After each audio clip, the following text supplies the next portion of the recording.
Hey everybody, it's Steve here. Welcome back to The Legend of Zelda: A Link to the Past. In the last episode, we conquered Misery Mire. In this episode, we're going to get a few last-minute upgrades before Turtle Rock. One of which is required to beat the game. The other one is not, but they're both in the exact same place, so I don't know why anyone would not get both of them. Unless you're kind of going for a minimalist run. So it's going to be a lot of warping back and forth. We're back in the light world. We're going to use our old trusty warp point over here to get back to the dark world. Because where we want to go is where Link's house would be in the dark world. Because it has now been transformed into a shop. More specifically, a bomb shop. And there's going to be for sale, which is why I said I needed 100 rupees to finish the game, and it's right here. There's going to be a large bomb on sale. Big, large pink bomb. That character over there is kind of weird. With this like snout that he's like puffing air out of. Anyway. Once again, I don't believe you can dash while you're carrying this bomb. I don't know if you can be hit or not. I may be thinking of Link Between Worlds, where if an enemy like hits the bomb, it blows up. Because there's a similar concept in Link Between Worlds, where if some enemy hits the bomb, it blows up. You gotta protect the bomb, basically. I don't think that applies here.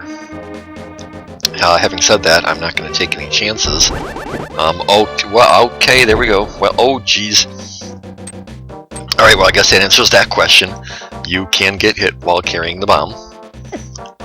Repeatedly, apparently. But where we're going to take it is right up to the pyramid. There is a large crack in the wall right over here. Kind of obscure, especially when this is required to beat the game. It's a little bit on the obscure side, but anyway, inside is a fairy who is going to give us our final upgrades, or at least in the overworld. We're going to throw in our bow and arrows. This is the one that's required because we're going to get in return the silver arrows, which if you recall from the first game, silver arrows are what we needed to destroy Ganon. She also comments about how Ganon transformed her into being fat. Apparently that's a thing. I'm not going to comment on it anyway. The other thing that we're going to throw in is our sword, because this is the final upgrade for our sword. It's going to give us the level 4 sword, the golden sword, if you will.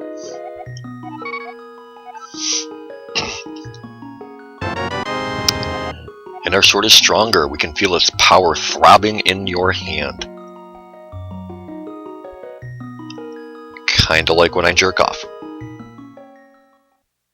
Oh, come on. I've been good. I've been good this whole playthrough. Pretty much. You know, you gotta give me one crude joke. Come on. How can you not at that point? Anyway. So we've got... Oh, that's a very horrible place to warp. Yeah, there's a warp point. I think I already mentioned it. There's a warp point right at the castle gates there. And I had the misfortune of warping right into it. And I've got a frog in my throat. Alright, that works much better. Where are we heading? We're going to head up to Death Mountain now, because we're going to make our way to Turtle Rock, the 7th dungeon. And on the way, we're going to snag a heart piece. One of the last 2 in the game. You know what? As long as we're here, I think I need a little life refill. Thank you, old man. And let's see if we can get to the top of Death Mountain without losing any of it. These rocks. Oh my god. Okay.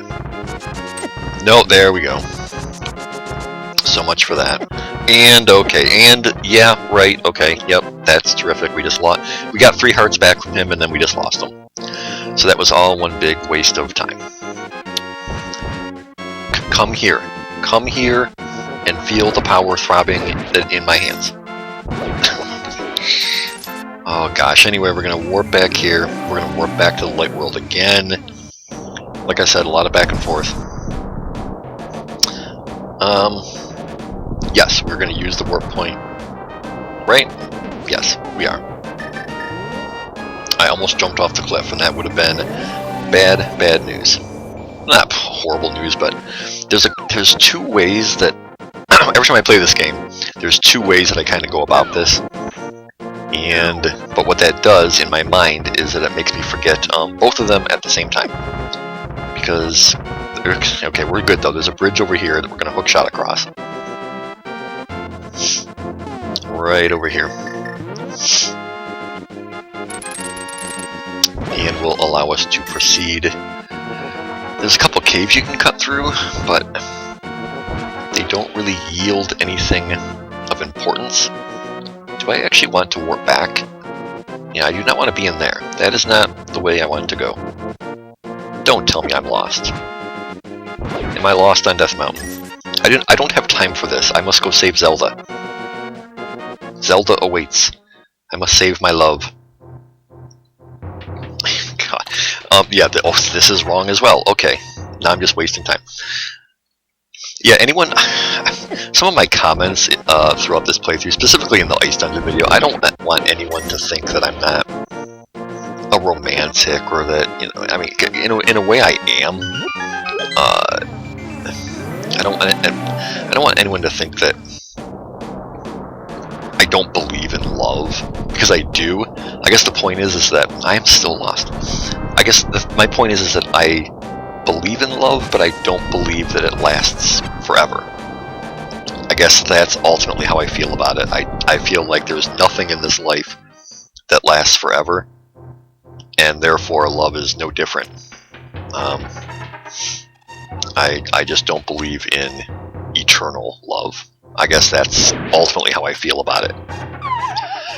Okay, we're on the right track now, though. This is one of the two ways that I take. This is the more lengthy way, but we may get some rupees along the way.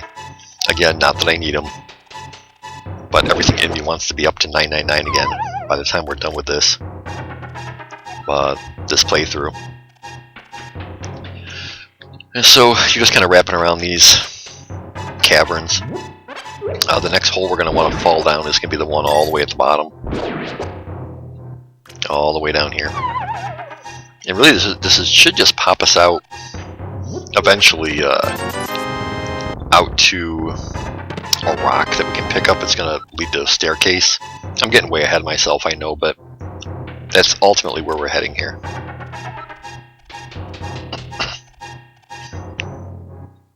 Again, they're making the most of you know, having multiple areas that encompass one screen. Yeah, here's what I'm talking about. Lift this up, we're going to sneak down these stairs. And this room is a good place to get rupees. Again, it's not necessary, we sure don't need them.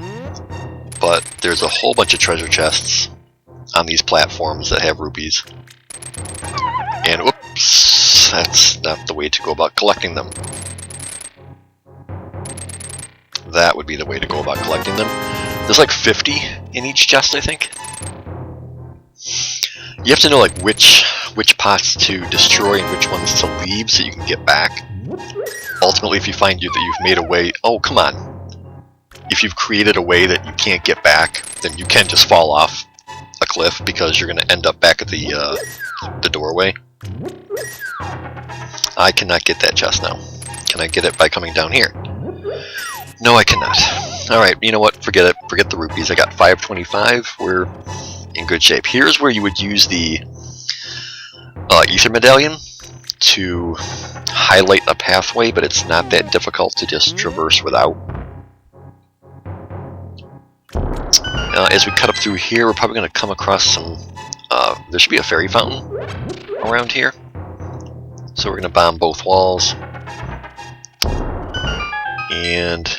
oh, I did not wait for my other bomb to blow up. That's sad times. But there's a great fairy here. There's also a fairy fountain, I believe, in the next room. But we're okay in that department.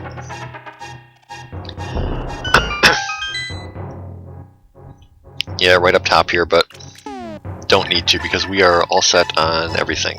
I am not all set on everything. I have an empty bottle. Alright, well then this is very fortuitous. We will sneak in here and kidnap a fairy. It just seems so wrong. like I said before, the Imogen Skyward Sword of the fairy trapped in the bottle, banging on the bottle trying to get out. Link once again utilizes other creatures for his own needs. Okay, this is where the second to last piece of heart is located. Just warp, and it'll be right there. So there's only one more heart piece left in the game, and that will be inside of Turtle Rock once we get there. This is kind of interesting here. You can actually jump all the way down there. You wouldn't think that you could. I love the lightning in the background. And that creepy purple sky. Very foreboding. This is Turtle Rock right here. Interestingly enough, if you come over here and you pull on the turtle's hand, you get rupees. We want to be on top of Turtle Rock though, so we're going to once again warp to the light world